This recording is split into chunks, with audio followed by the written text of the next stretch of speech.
Hello everyone, and welcome to this webinar hosted by the Recomb project. It's really great to see so many of you in attendance today. And in today's webinar, we will discuss the development and key achievements of the Recomb project until now, and as it comes to a close, and of course, discuss the impact that the project has had on the lives of patients with RAG1 SCID. So thank you again for taking the time to join us today. My name is Johan Prévost. I'm the Executive Director of IPOPI, the International Patient Organization for Primary Immunodeficiencies, and we were responsible for the work package on communication and dissemination in this project, which was funded through the European Union's Horizon 2020 Research and Innovation Program, and we thank them very much for that. Joining us for this webinar today, you can see on your screen with me my eminent colleagues, Professor Frank Staal, Professor Arjan Lancaster, and Dr. Maartje Blom, all from Leiden University Medical Center in the Netherlands. Welcome to the three of you, and thank you for joining us today for the webinar. So before we start, I just wanted to give you a quick overview of how the webinar will be structured today. First, we will start with a presentation, 15-minute presentation from each of our speakers. During these presentations, you are free and encouraged even to post your question in the questions tab that you see on the right side of your screen. The questions will then be brought up for discussion after the presentations are made in what should be a very interesting discussion about the Recomb project and its lasting impact in gene therapy for patients with RAG1 SCID. With explanations done, I think we can start, and it's my pleasure to welcome our first speaker of the day, Professor Dr. Frank Staal, who is a professor of molecular stem cell biology and the main coordinator of the Recomb project. Frank obtained his PhD from Stanford University in the US. He's worked at the Dutch Cancer Institute, Utrecht Medical School, Erasmus MC, until he was appointed full professor at LUMC in 2007. And in this presentation, Frank will introduce the Recomb project and provide an overview of its key achievements. So Frank, please, the screen is yours. Thanks so much, Johan, for this very kind introduction, and a warm welcome to everybody listening and viewing this presentation. So what I'm going to talk about today is our Recomb project, which is involved in gene therapy for RAG1 SCID. Some of you may wonder what is RAG1 SCID, but I will explain that over my next few slides. So before we start on SCID, severe combined immunodeficiency, a little bit of background, which maybe for most of you not needed, but if there are some people who don't know, a little bit about the development of the immune system. And with two cell types, T and B cells, that develop mostly in the bone marrow. There all the blood cells and immune cells develop, except for the T cells. The T cells, they actually develop in the thymus, and the B cells develop in the bone marrow. And collectively, they generate adaptive immunity, cellular immunity, as well as the production of antibodies by B cells, for which the B cells require the help of the T lymphocytes. Now, what is now SCID? SCID is a disease of T cell development. So in all types of SCID, there are no or very few T cells because of a genetic defect in the development of T lymphocytes. It is a genetic cause for these diseases. There are about 20 different genes known that can cause SCID, and that's why it's a primary immunodeficiency. Sometimes not only the T lymphocytes are absent, but also B cells and NK cells, and this is a disease of little babies. It starts in infancy. These babies are born healthy with immunity from the mother, but if you don't do anything, they will die before their first year of age because of the infections that they incur. Can be bacterial, viral, or fungal. There is currently treatment, and that treatment can be very successful. It's what we used to call a bone marrow transplantation. Nowadays, we call it a hematopoietic stem cell transplantation. That can work very well if you have a good matching of your donor. But if that doesn't happen, there are problems associated with this, including a very difficult to treat condition called graft versus host disease, but sometimes there is also very poor immune reconstitution or graft failure, and the patient stays a patient. Because of the lack of suitable donors, already in the early 2000s, the first start was being made for gene therapy to use the stem cells from the patients and to cure those genetically to make sure that you could use the stem cells of the patient. We call that autologous therapy for treating SCID. Now, this is a slide that is complicated, but you can focus on the two top levels, and it shows what is the result of the current situation with hematopoietic stem cell transplantation, which can be quite successful. But if you look at this plot here, which shows the survival over time, the red line is the RAG1 SCID. Then you can see that there is still a significant mortality associated with this treatment. About 25 to 30% of the patients eventually will die. And if you look at event-free survival, that is even lower. And that is also a reason why we thought when we started Recomb, there is clearly an unmet medical need to come up with better therapy for these patients with RAG deficient SCID. Now, when you start these kind of programs, it is not as easy as we first thought, like, okay, we come up with a vector and then we can treat these patients. There is quite a bit of work that you need to do preclinically. This involves finding the right vector, so the vehicle that brings over the defective gene, looking at safety and efficacy in all kinds of disease models. And once you're done with that, because gene therapy is a therapy and it falls under the pharma regulation, you have to comply with a lot of rules and regulations that are quite substantial. That also means you have to produce your product under GMP, good manufacturing production conditions. And also the regulatory path is quite substantial. It can take a lot of time, and I'll show you some of that. But in the end, hopefully you can start your trial, and maybe after the initial trial, you can even start a trial which obtains market approval so that many patients can eventually benefit from the therapy. So what is the RAG1 gene? Well, the RAG1 gene together with the RAG2 gene, it stands for recombinase activating gene, are the molecular scissors that cut the DNA between the gene segments that make up the T cell receptor and the B cell receptor. So this is the basis for the diversity in your immune system. This is why the immune system can recognize billions and billions of different antigens. And so if you don't have the RAG1 or the RAG2 gene, if you lack the scissor, you cannot perform this very difficult cutting and pasting of gene segments and coming up with a antibody gene or a T cell receptor gene. So these patients that don't have the RAG gene actually cannot produce proper T and B cells. And that is actually shown in this gene. So T cells, as I told you, are developing in the thymus, B cells in the bone marrow. They start with hematopoietic stem cells, where all the blood cells come from. But in these RAG deficient patients, the process stops at a certain stage in development because there the RAG gene is needed. And because these patients don't have the RAG gene, it means the development is arrested very early on in the development of B lymphocytes and T lymphocytes, and therefore these patients lack B cells and T cells. Now, the idea of this gene therapy in the next slide is fairly simple, and what you can see here is how we do this. So we take stem cells from the bone marrow. We can actually obtain them also from the blood after mobilization.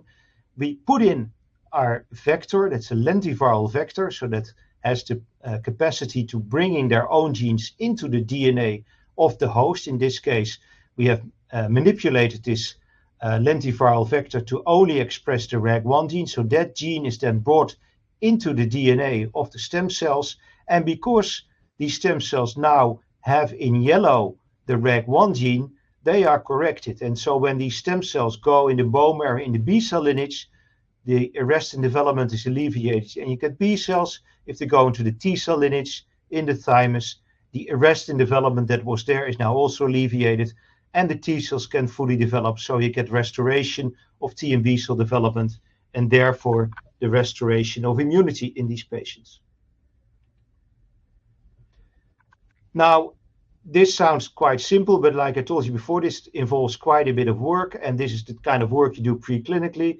We're testing a lot of different vectors with different promoters, different versions of the transgene. We do that in mouse models, for instance, the RAG1 knockout mice, and then we have a number of readouts to look, is this therapy actually effective? Does it work? Can these mice now have an immune system? And we look with all kinds of immunological assays whether this therapy has worked. Now, eventually, after a lot of work, we settled on this vector. This is the MND promoter, which turned out to be an effective promoter for this disease. It has also been used in other diseases, and some of the other promoters were not effective or were deemed unsafe. So altogether, and this is the work of two people in my lab, Laura Garcia Perez and Karin Pike, they've worked very hard on this. And as you can see, if you look in these mouse models, if you don't give the gene therapy, you don't have T cells or B cells. If you give gene therapy, it looks exactly like the wild type control. Of course, besides efficacy, safety is also crucially important. We have done this with our colleagues in Germany, Axel Schambach and Michael Rothe from the Medizinische Hochschule in Hanover. And they've developed an assay to look at safety. I'm not going to go in details, but sufficient to say that here our MND RAG1 vector scored negative in this assay that they developed. So we were happy about this, that at least with this assay, there is no indication that there is insertion mutagenesis, so the development of leukemia due to the insertion of the viral vector near oncogenes. And we see that this vector is at least a whole lot safer than all these vectors here that were in the previous generation of lentiviral and retroviral vectors. So together, this was sufficient to go into the clinic. This shows you a little bit how long it took us, and I have to admit, it took us about 15 years to go from the first ideas and the first experiments to the eventual clinical trial. I will not go into detail, but you can see we had a lot of things to do in the lab here in green, and then a lot once you get your clinical batch, you still have to do a lot of testing to make sure that you can actually transduce human stem cells. And it also in red here involves a lot of regulatory steps to get orphan drug designation, GMO permit, scientific advice, and eventually in 2021 we got the approval from the Dutch regulatory authorities also for all of Europe to start this trial. Our first patient was included in the summer of 2021, and this whole process was supported by the Recomb grant that we obtained in 2016. It started in 2017, and we were lucky enough that we could pursue this program for 7 years, but now in December, at the end of this month, the program will finish. Now, this was the basis for the Recomb trial, named the same name as our grant. And we are quite ambitious in this trial. So we have our viral vector. We aim for 10 patients to be included. And we also have the idea that we would like the stem cells to travel to Leiden, where they are modified, but that the patient can stay in the national clinical centers when they are approved to be a clinical center in this trial. When you do that, a multinational, multi-center clinical trial, you have to have standardized monitoring at the clinical level, the cellular level, and the molecular level, and we do that. And we also have done extensive ethical and socio-economical evaluation, and you hear about this from the second speaker today. Now we've included 5 patients. You will hear all about that from the third speaker, Professor Lancaster, today, but I will just give you a bit overview of what we have done. And so this is important, tells you a little bit that we have a proper clinical trial with a clinical trial number. It's registered at clinicaltrial.gov, and we have certain inclusion criteria, which means they have to be proper RAG1 SCID. We are not involving here patients that have milder mutations and therefore still a little bit of recombinase activity. And it's also seen in some of the other inclusion criteria. The patient needs to be under 2 years old, because if they're older than 2 years, they're likely not full-blown SCID. And that also means they cannot have more than 300 T cells, and they should have less than 1 naive T cell. What is also important, we decided to be quite conservative and not include, and only include patients that don't have a proper matched donor. If there is a matched donor, whether it's an unmatched donor or a sibling, we cannot include those patients in our current trial. And like I said, exclusion criteria involve all the diseases where you have maybe a little bit of recombinase activity left, such as Omen syndrome and hypomorphic Rett disease. Through the work of our team, and they've worked very hard on this, we have now the trial open in a number of countries where there are clinical centers that really are happy to receive patients. It's in Spain, Poland, Turkey, Australia, the UK, and Italy. So we've really moved beyond the original Recomb centers now to also involve Turkey and Australia, and we're very proud that it's happening, and we are working very hard to involve more clinical centers within Europe, but also outside of Europe. Now, this is a little bit how the process works. Arjen will say more about it, but it shows you that it is a little bit a complicated process. We take the patient's stem cells, enrich for CD34, then under GMP conditions do the lentiviral transduction, freeze the product, and that allows us to do on a part of the product a QC, in which the reg expression is very important. And if all of that is okay, the patient gets conditioned, we thaw the product, and then the patient are transplanted. And I don't want to get ahead of Arjen, but I wanted to show just sometimes a picture tells more than a lot of graphs and 1,000 words. So these are our first 2 patients after they received the gene therapy. Our first patient here about a year after therapy, and our second patient about a half year after treatment. And you can see we have 2 very healthy looking babies here. And we're very glad that we can show these kind of pictures.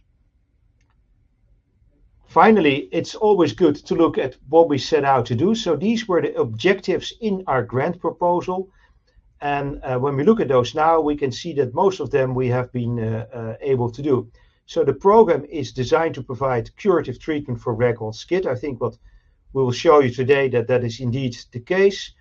We've also shown that the cells, but not the patients, have to travel, that we can actually have remote clinical centers where the patient can be monitored. This automatically means that our third aim has been reached, that we actually broaden the expertise of gene therapy in Europe to centers that traditionally are not part of this. We have built a standardized immune monitoring program on the EuroFlow approach. You'll see some of the data today. We also will provide socioeconomic and ethical assessment that is not fully finished, but you get an update from Maartje Blom how far we are there. And we think in the end, we're not there yet, but we'll get there. Once the trial is completed, we have a preclinical and clinical data portfolio so that this can become a licensed medicine with a commercial trajectory, for which we have our eyes now on a company that has just been set up that will take this further once this trial is completed, so that it doesn't stop here with this trial, but then we can move forward, including new patients once the trial is completed. And we also have obtained these ODD status, which was actually a requirement to start the Recomb project. And finally, I'd like to acknowledge not all those people on the slide, but what I do want to acknowledge is that this is the activity of a lot of different people from a lot of different international centers all over Europe, especially our colleagues in Hanover, Paris, London, and Milan are very important. And of course, also IPOPI, who has done such a fantastic job in helping to disseminate the results, but also help us with recruiting patients. And of course, our trial is not finished, so we still hope to recruit 5 more patients. And with this, I will stop and hand over back to our moderator. Thank you very much, Frank, for a great overview. I'm sure there'll be questions about this afterwards, but thank you so much. Really impressive results. Next, of course, will be Professor Arjen Lancaster, Arjan Lancaster is Professor of Pediatrics and Stem Cell Transplantation at the Willem Alexander Children's Hospital, Leiden University Medical Center, or LUMC, in the Netherlands. He's heading the LUMC Expert Center on Inherited Immune Disorders and Stem Cell Transplantation. He's a member of the European Reference Network RITA and co-founder of the Agora Foundation. He is a PI of the multinational Recomb trial on stem cell gene therapy in RAG1 SCID, and he's here to present to us, as Frank pointed out, the progress made with the trial. So, Arjan, the screen is yours. Thank you so much, Johan, for the introduction. You've already heard, dear audience, the introduction by Frank Staal. And also because of time, I will be able to skip some of the initial slides, but still mention some of them. It might be a little bit of a repetition, but I think still important to mention. Let's see whether this works. Right, yeah. So again, SCID, for those who forgot, a severe T-cell deficiency, either not combined with B and or NK cell deficiency, occurs in about 1 in 50,000 newborns, fatal in early life and truly a medical emergency. Nowadays, increasingly diagnosed by newborn screening, which is very relevant for the condition in which these patients are being diagnosed and going up for treatment. And as we all know, allogeneic stem cell transplantation is already for decades the standard of care with a curative aim. The problem of allogeneic stem cell transplantation is that it requires a donor, and a considerable amount of the patients do not have a matched donor available, and lacking a matched donor is associated with a more complicated course, resulting in a reduced survival rate of patients undergoing that particular type of treatment.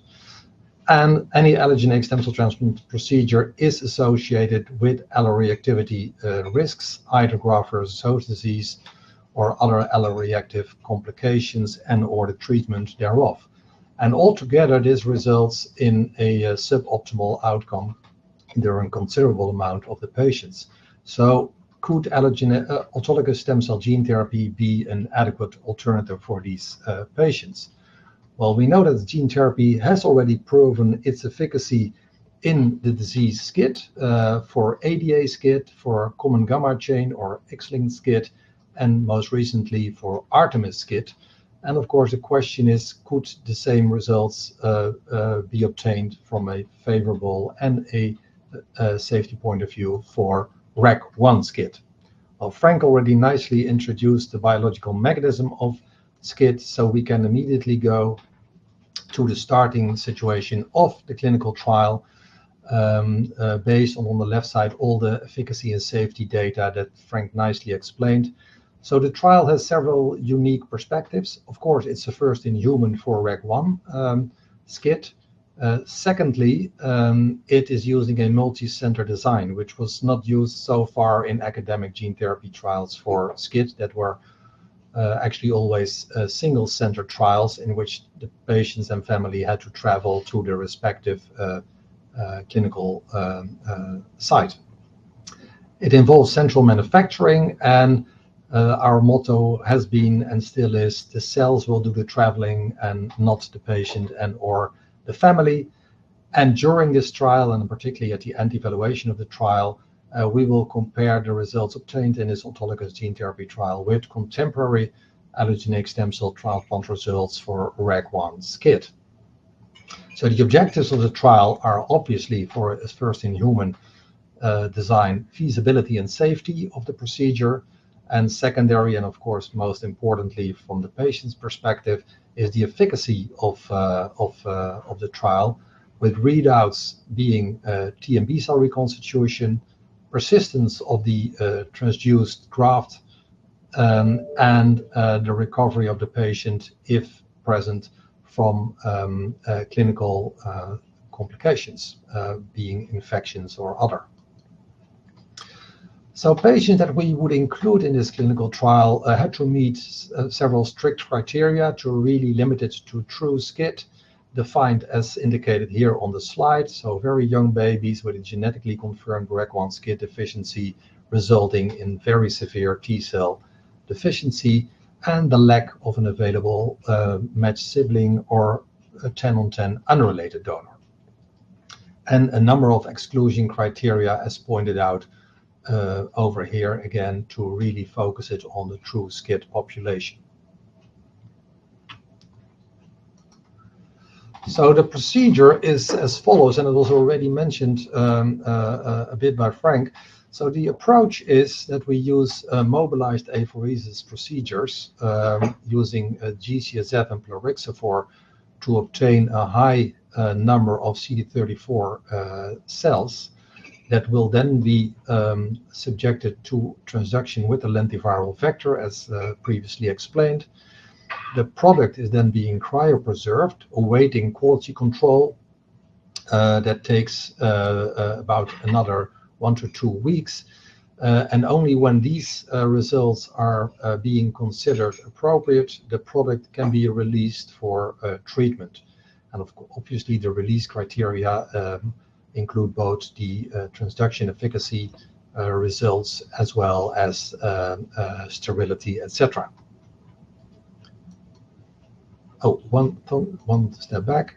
The cells are being infused following conditioning, as in most current gene therapy trials, and the conditioning includes busulfan and fludarabine, which is actually the same approach as that would otherwise be used in a reduced intensity conditioning for allogeneic stem cell transplantation. So again, a very nice way to compare autologous gene therapy with contemporary allogeneic procedures. So we are very happy to have a number of clinical sites on board, all very experienced transplant centers for this particular type of disease. So Barcelona, Spain, Wrocław, Poland, Gosh in the UK, and Bambino Gesù in Italy, and 2 non-Recomb sites, so you could say affiliated centers in Kayseri in Turkey and Melbourne, Australia. All sites have been approved and initiated and are ready to recruit, and we will come back to some of them in a few seconds. So when you start such a trial, you get a number of requests whether patients here and there are eligible for the trial, and this is just a summary without going into very much detail, showing you that from the beginning of the trial to date, 15 patients have been discussed with us whether they would meet the criteria for inclusion. Out of these 15, eventually 5 met all the inclusion criteria and were eligible for inclusion in the study. Most of the patients that did not meet the inclusion criteria appear to have a matched donor, and in 2 cases there was a hypomorphic REC1 deficiency instead of a SCID phenotype. So we will continue discussing the 5 patients included in the trial so far. So this is a summary of the first 5 patients. I'll take you through quickly. Important to mention that the first 4 patients were all diagnosed by or at least by newborn screening, and only patient number 5 was diagnosed based on clinical grounds. So all early diagnosed patients. 4 out of 5 homozygous mutation, 1 compound heterozygous. All patients met, of course, the immune criteria, and the clinical situation may be partially related to the newborn screening's identification, was actually quite good. 1 patient, despite being diagnosed by newborn screening, presented pre-procedure with CMV infection, and 1 patient, patient number 4, had some mild autoimmune hemolytic anemia. The mobilization procedure was really successful in all 5 patients. The first 3 needed 2 subsequent apheresis days to obtain the target amount of CD34 cells, and in the last 2 patients, 1 apheresis day was enough to obtain the required amount of CD34 cells. Busulfan conditioning was done using therapeutic drug monitoring. And in all patients, this exposure was nicely obtained. An IMP met in all cases these criteria, so high numbers of CD34 cells, a modest number of VCNs, deliberately not to have too much viral copies on a per cell basis, and already mentioned by Frank, in addition to the viral copy number of the bulk product, also a per cell analysis of the messenger RNA expression of the codon-optimized REC1 gene was analyzed, showing very nice transduction efficacy. And from a safety perspective, in all patients, a backup graft was preserved. So I'll show you the results with respect to immune outcome in the first two patients, because they have the longest follow-up, more than 3 years and almost 2 years to date. Patient number 1 showed a really nice repopulation of TB and NK cells from the, let's say, month 3 onwards, and plateauing later on. This also holds true for the reconstitution of naive CD4 and naive CD8 T cells. And what you can nicely see in the lower right panel is that the different CD4 T cell populations, so including regulatory T cells, but also the other CD4 subpopulations, nicely and per ratio reconstituted in time. Same holds true for B cell reconstitution, so both the pre-germinal center B cells and the switch memory B cells nicely emerged in time during this follow-up period. Patient number 2, as already mentioned, presented with CMV at the treatment. And a substantial amount of gamma delta T cells, so not bona fide alpha beta T cells, but gamma delta T cells, were present in this patient's pre-procedure. And following the procedure, in parallel with the reconstitution of the T and B cells, the gamma delta T cells are firmly reconstituted in the first months post infusion, but correcting for that and taking into consideration the slightly slower but still very clear reconstitution in patient number 2, you can see that all the different CD4 populations nicely repopulated, but emphasizing that there was a slight delay, probably explained by the very robust gamma delta T cell repopulation, which contained, by the way, non-transduced cells. And also for the B cell reconstitution, you can see a nice gradual reconstitution of the different B cell populations. Similar analyses are obviously being performed for patient number 3 and patient number 4, but they are still early days, so await more analysis to be able to provide these longitudinal graphs. What is nice to mention, I think, in this case, is that there is a difference in the kinetics so far, and not unexpected, and also comparable with some other gene therapy trials, for example, the Artemis trial, where the B cells have a more fast kinetics with respect to repopulating compared to the naive CD4 and CD8 T cells. And this was also observed in the previous preclinical studies. Of course, when you infuse the graft, one of the main questions is whether the transduced cells are stable in time, and that is nicely shown over here for leukocytes and peripheral blood mononuclear cells, that the viral copy number is very stable in time for the first patients with longer follow-up. An important part of the immune reconstitution is obviously the T and B cell repertoire, looking at the rearrangement diversity, which Frank already addressed to when he explained the preclinical validation studies. And here in these patients, we can nicely see a very heterogeneous T and B cell receptor repertoire development in time. These data are mainly available for the first patient, but of course in the subsequent patients with longer follow-up, the same analysis will be performed. Importantly, from a safety perspective, to date, in all the analyzed samples, no evidence for insertion mutagenesis has been observed, and no clonal dominance has been observed. So looking at the clinical outcome in these patients, taking them one by one, patient number 1, now more than 3 years post treatment, doing clinically very well, had a very uncomplicated course, was discharged within a month after infusion. Immunoglobulin substitution could be stopped within 6 months after treatment.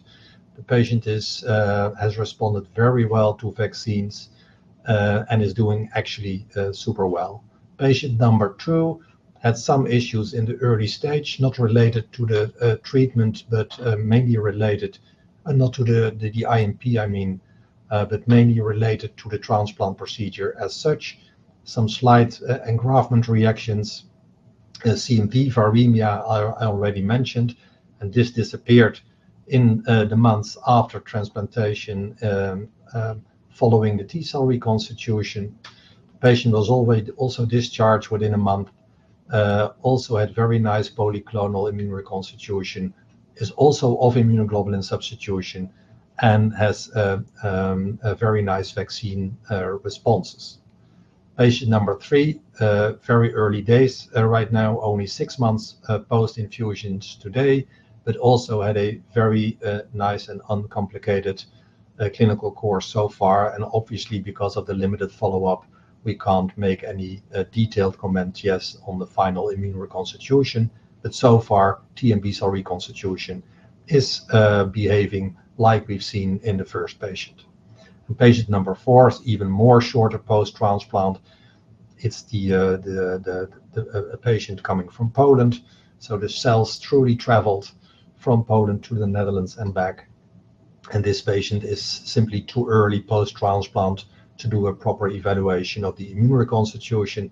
The patient had some sinusoidal obstruction syndrome features for which the defibrotide was given for a short period of time with complete recovery, and the patient presented at day 0 with adenovirus viremia, which is currently controlled, but is obviously awaiting further immune reconstitution to be fully cleared, like we've seen in the CMV infection in patient number 2.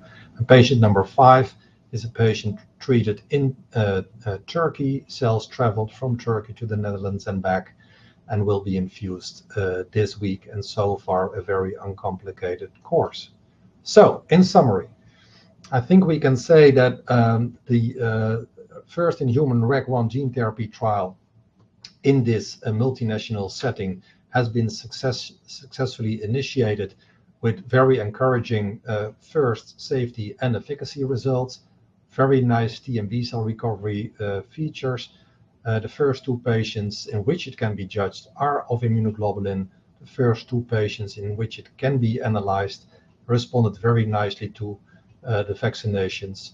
Recruitment is ongoing, and I think the trial shows that with this international collaboration for these rare diseases, it is possible to get things done in the interest of the patients, because the patients, I think, truly benefit from this study design. For those interested in more information, please contact us at this email address, and happy to take any questions at the end. Thank you so very much, Arjen, for the comprehensive overview and really encouraging preliminary results. I'm sure a lot of people must be excited to see this really changing landscape for gene therapy in primary immunodeficiency. Very encouraging. And so now maybe before we go into the question, we come to the third and last presentation of today. It will be by our colleague, Dr. Mathieu Blom, who will look into the quality of life aspects and cost effectiveness. And Mathieu, you are a pediatric resident and postdoctoral researcher in the Laboratory of Pediatric Immunology, also based in the LUMC. And your research focuses primarily on newborn screening for inborn errors of immunity, but also quality of life in immunodeficient patients. So please, over to you. Thank you, Johan. Yes, I will be discussing one of the final work packages of the Recomb project, which is about quality of life and cost effectiveness. And just as a little disclaimer, I think Frank already mentioned it, this is still a work in progress, so we will not show you any definitive answers, but definitely some nice work that we have done so far. So the main objective of this work package was actually to determine the acceptability of gene therapy as a more novel treatment for children with rare SCID. And this would both be from more an individual perspective as a societal perspective. And as part of acceptability from a societal perspective, also costs actually come into the picture. So we would be able to perform an economic evaluation of gene therapy as compared to the conventional stem cell transplantation. Dr. Wilbert van den Hout is actually our work package leader, but all clinical centers that participated in the Recomb project were also involved for patient inclusion. Because when we want to look at cost effectiveness, we always have to look at quality of life as well. Because we can use these quality adjusted life years, or QALYs as we call them, which is 1 year additional in life with good health. And in order to determine these QALYs or to calculate these QALYs, we will need data on quality of life. So for this study, that would mean that we would ask SCID patients, but also parents to fill out these quality of life questionnaires. We can then determine the relationship between clinical parameters and also quality of life in order to calculate these QALYs. And we could use costs, and costs are both healthcare costs, but also productivity in order to use to assess the cost per QALY. So this is what we did. We actually used standardized quality of life questionnaires in different languages. So we translated them for patients all around Europe. We included the standardized questionnaire, the PET score for children and short form 36 for adults. Also included the EQ5D for youth and also the EQ5D for adults. And we added some additional questions about healthcare use, school, and also productivity. And for the clinical parameters, we would actually go back into the SCID registry, which is one of the European registries, in order to derive these early clinical and also donor characteristics from the registry. And if they were not present in this database, we would use patient records. We included all transplanted SCID patients 2 years after stem cell transplantation from the participating clinical sites. So not limited to REC1 SCID patients, but just all SCID patients including. This is how the methods look a little bit more into vision. So what we did is we created these questionnaires in PDF forms. We sent them to the participating centers, and they were actually free to select their own SCID patients, which they wanted to include into the study. So forwarding our questionnaires by their treating physician. The patients and the parents would then send back the questionnaires to their treating physician and also their consent to use the clinical data. And again, the participating centers would send it back to us, including one of the SCID IDs, so that we could derive the clinical data as well, and that we could start with data analysis, which all sounds really great, but we did have some little hiccups along the way as well, because our study protocol was actually already approved 4 years ago in 2020, but we did saw that medical ethical approval was quite challenging in some of the other countries, which took a little bit of time. We had some issues with data sharing. Some centers were, for example, only able to share their data on paper and only by post. We also saw that the data in the SCID registry was unfortunately not complete. So we had to go back to the patient records. And for some of our participating centers, this actually meant going back into the paper archives because some patients were a little bit older. So in the end, data entry was way more time consuming than anticipated. But for that, I just want to express many thanks to our participating centers who did actually a great job with this. But it did lead to an inclusion of 99 SCID patients in total. So we have a pediatric population of 2 to 18 of 68 patients derived from the different participating centers. And then we also have 31 adult patients included as well. And when we look a little bit more into detail about what kind of patients these are, the majority of them was male, which is of course to be expected when you're dealing also with X-linked SCID. So 65% of them were male. And we have age categories, again, up to the adult age, in which we saw that even for the adult age, there were a lot of patients that were a little bit younger. So the main categories for adults were ages 18 to approximately 30. And we only have one patient that was a little bit older, which was the first transplanted SCID patient in the Netherlands, who is now approximately 55 years old. And these patients were mainly patients with a genetic diagnosis. So approximately 80% of all patients did have a genetic diagnosis.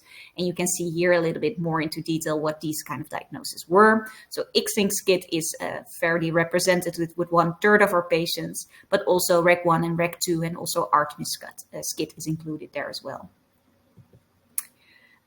So the majority of our patients did not have a family member with SCID. So 65% of the patients actually didn't have a positive family history for SCID. And we also see that a relatively small section was actually diagnosed via newborn screening, so 13%, which is of course due to the fact that we are including a little bit more of the older patients, and newborn screening is relatively new in many European countries. Median age at diagnosis was 4.5 months, again with a range of 0 patients that were identified via newborn screening up to 18, which is a little bit old for SCID patients, but it could also be that some of the patients were more combined immunodeficiency patients. And the age at stem cell transplantation was on an average median of 7 months. Again, with patients being transplanted very early and a little bit later, also depending on the age of diagnosis. The preferred source of stem cells were peripheral blood, and we can see donor types. Most of them were matched unrelated donors, but also some mismatched related donors that were the majority of the donor types included. When we're looking at more clinical outcomes, these patients were followed on a median of 147 months, which is 12 years, so quite a long follow-up. We can see an outlier of 660 months, which is approximately almost 50 years, but this is again the first transplanted SCID patients in the Netherlands. 1/3 of the patients had more than one stem cell transplantation, so 2 or even more. Approximately half of our patients did have acute GVHD, so graft versus host disease, and at last follow-up, approximately 20% of the patients was still dependent on immunoglobulin therapy.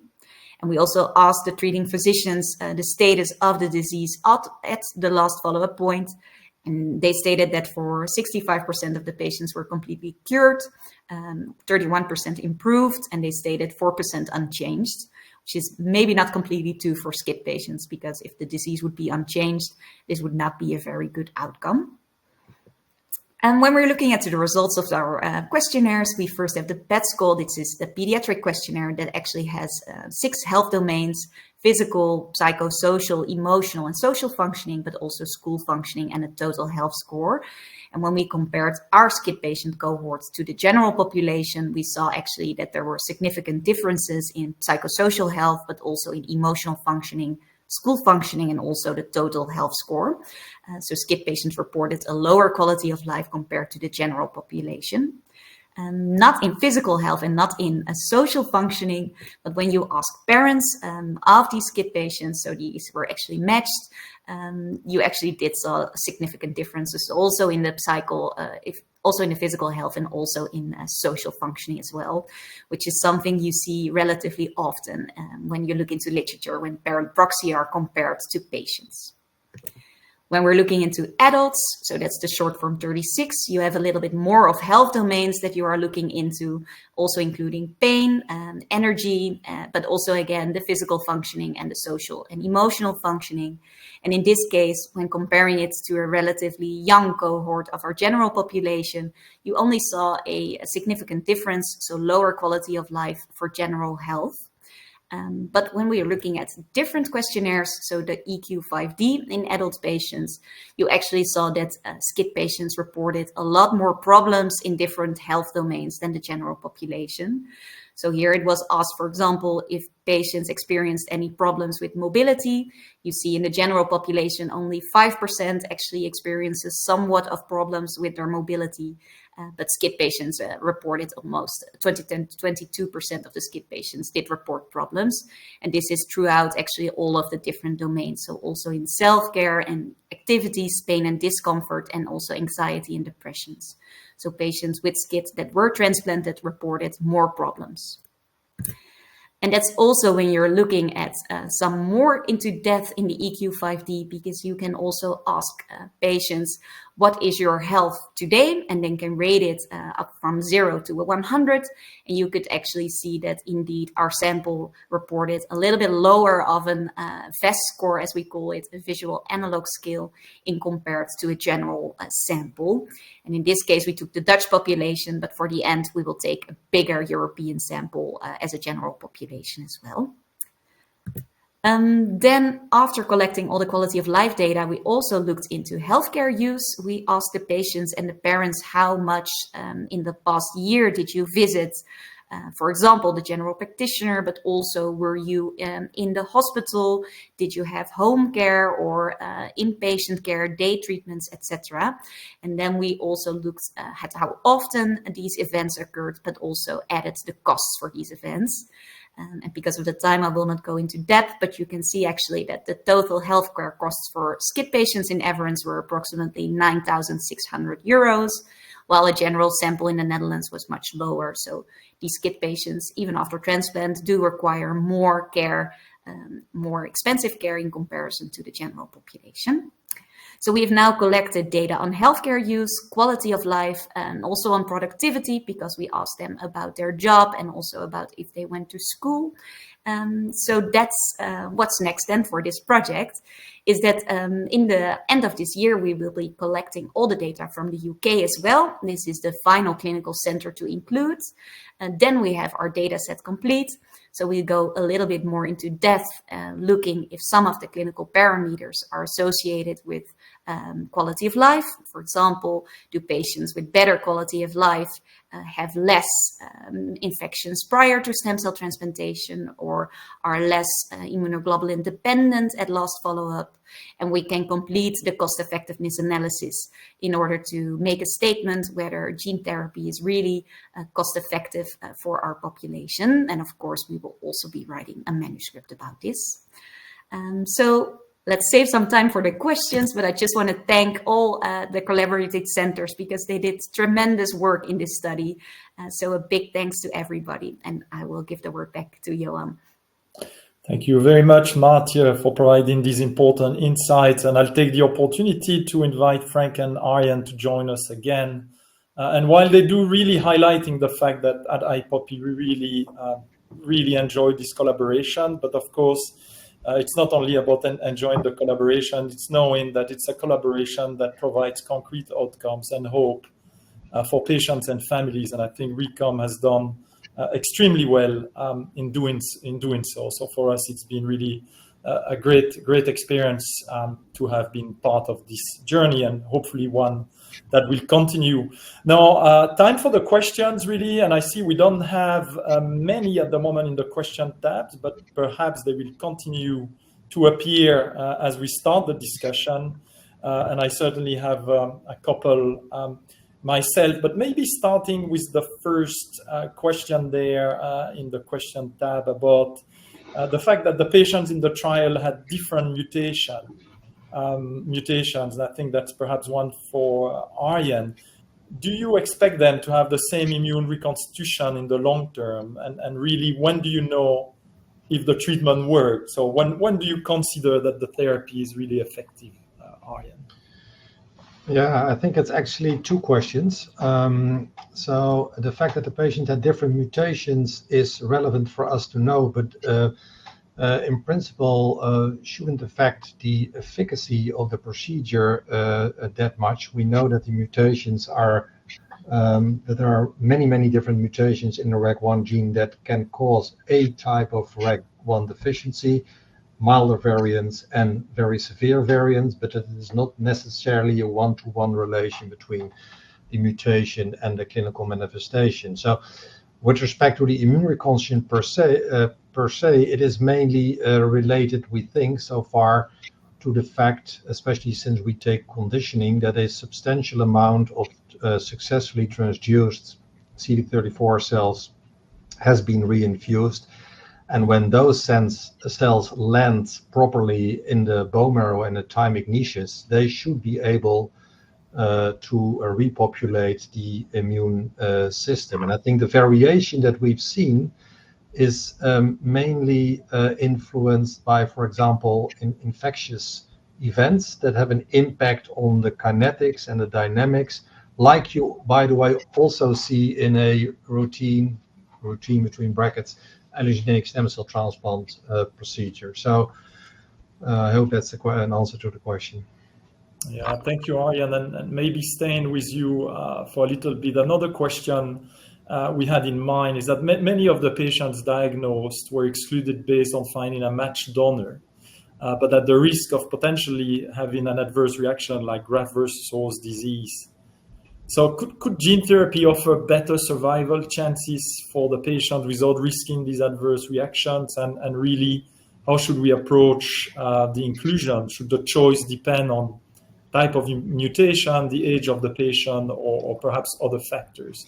And we understand this is the first in-person, human trial, but how would you see this moving forward? Well, I think it's important to keep in mind some facts. I mean, any allogeneic stem cell transplant procedure has the intrinsic risk of graft versus host disease or allogeneic complications. And we should also not forget, and of course, these are higher in mismatched donor transplants than in fully matched transplants. But what we should also not forget is introducing an allogeneic system and the concomitant medication needed to control this emerging allogeneic system always comes with a risk for complications and side effects. So I was actually impressed, and I think most of the people doing autologous gene therapy in a clinical setting are impressed by how many issues that patients encounter in a standard allogeneic stem cell transplant procedure are actually related to this allogeneic component. So if gene therapy, that holds true for REC1 SCID, but also for the other SCID gene therapy approaches, if the procedure is effective and safe, there is actually no limitation with respect to donor availability, because in principle, autologous is always preferred over allogeneic. But from a safety perspective and from a first-in-human perspective, we decided to go on the safe side and first explore this. But you're absolutely right. There is more on the horizon if the trial remains successful. Thanks, Arjan. And I see a question came in the question tab for Mathieu this time. Is there an intention to assess quality of life specifically in the subset of patients suffering from chronic graft versus host disease? Yes, excellent question, because I think this is one of the most important parameters to also take into account. So we have collected the data on more chronic GVHD as well, and we will be indeed assessing the quality of life and comparing them to patients without chronic GVHD as well. Thanks, March. Frank, maybe looking at the next steps, because I think in your presentation, of course, you start mentioning the collaboration as well with sites outside Europe and so forth. So how do you see, Recomb moving forward once the trial is finished, and how can we broaden the scope of the project? What's your feeling about that? Yes, there are a number of ways. Excellent question, by the way, Jan. And there are a number of ways to move forward. First of all, like we alluded, we like to include patients with hypomorphic RAG disease. That's the same vector, but then a different indication, really a different disease, but we're looking at that. We're also working on the related gene therapy for RAG2. But those are all in the context of still these initial phase 1-2 trials. When you want to move forward, there are a number of ways of doing that, and we've considered some of those. And the EU and the European Union, who provided us with all the money to conduct this project, they also want to know how to move forward. And then there are actually very few options.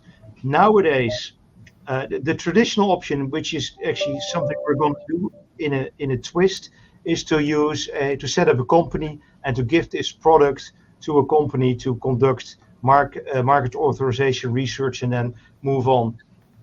We will do that, but then in a way that this company will do this in a responsible way, not charging enormous amounts, but making sure that this treatment will also be compensated for by health insurance companies, so that really every patient can benefit. That is a way forward. That's the way we've chosen. There are some other possibilities. Academic pharma, or trying to use as an academic institution to obtain market authorization, is a possibility within Europe from the EMA.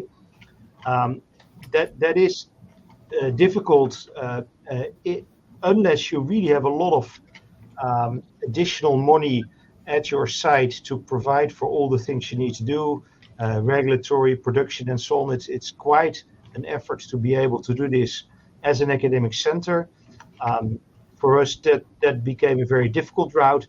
And then there is a route that some people prefer, that is to have a hospital exemption. But our feeling is that this therapy, what we see thus far, is so successful that we really want to make sure that we do this, bring this to as large as possible population of patients. And then hospital exemption, the name already tells it, is an exemption.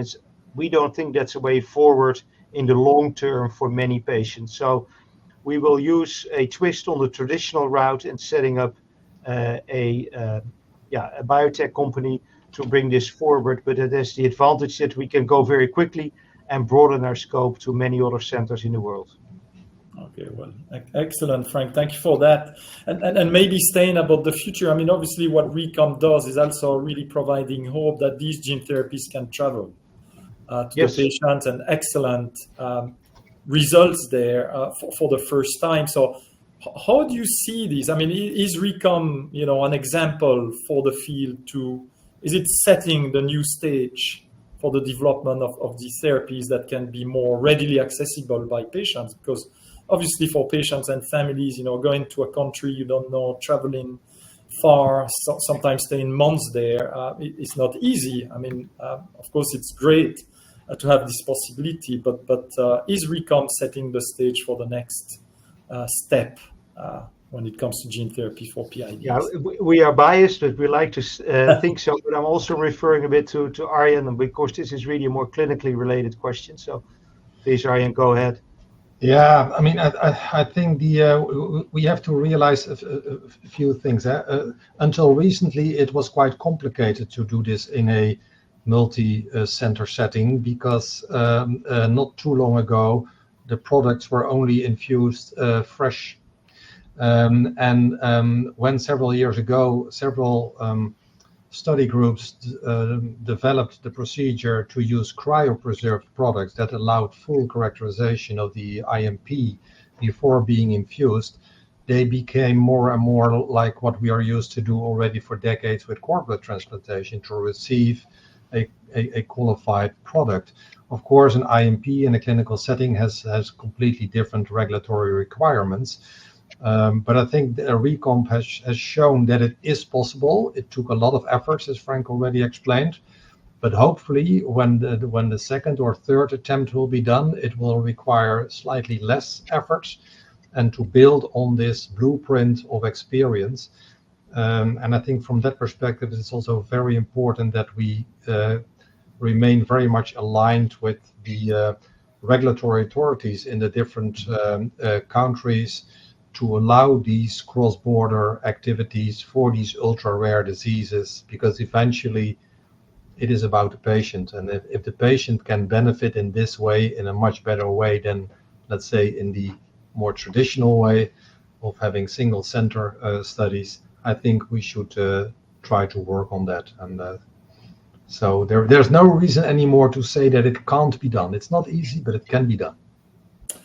Thank you, Arjan. These are probably very fitting words. I see that we are 5 minutes over time with the timing of our webinar. Unless you have any final comments from our speakers, and if not, then I think we have reached the end of this webinar. On behalf of both IPOPI and Recomb, really, I would like to say thank you to all our speakers and our attendees today. If you have a minute to spare, we encourage you to share your feedback on the webinar by pressing the link that should shortly appear on your screen, and it will be posted in the chat as well. Perhaps also important to say that this webinar was recorded, and the recording will be made available on the Recomb website in the next few days. So if you know of colleagues who couldn't make it or other interested in the results, of course, we encourage you to share it to your network, and hopefully other people can benefit from these great discussions. So once again, thank you everyone for attending the webinar. Thank you very much, Mart, Arjen, and Frank, and I wish you a good rest of the day. Thank you. Bye-bye.